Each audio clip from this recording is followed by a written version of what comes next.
peeps! Today, magluluto tayo ng Thai recipe. Ito yung mga ingredients. Thai basil leaves, chili sa mga mahilig ng maanghang, tapos coriander, spring onion, marinated pork, garlic, sesame oil, and then romaine lettuce. Kahit anong uri ng lettuce, pwede. Pero, mas gusto nila tong romaine lettuce. Kailangan guys, hugasang mabuti ito kasi kakainin nating raw ito. Hindi natin iluluto.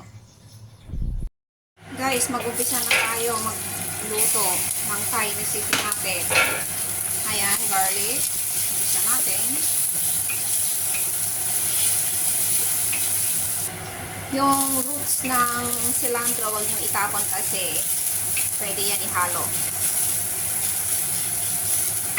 Guys, lagay na natin yung pork natin. Kailangan natin i-flap na ganito. Tapos, side by side, kailangan maluto. Maluto yung minced pork.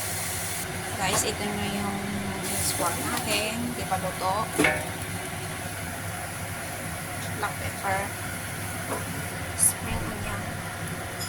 Cilantro. Naglagay na tayo ng Thai basil leaves. Timplahan na rin natin ito. Ito ang nilagay ko, pampalasa. Guys, maglagay na tayo ng chili. Maglagay na tayo ng sesame oil.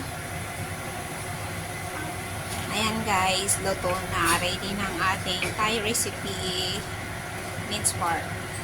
Let's eat na guys. Bye! Kain na tayo. Ganito yung ating minced pork Thai recipe. Kain na guys. Bye! Thank you for watching.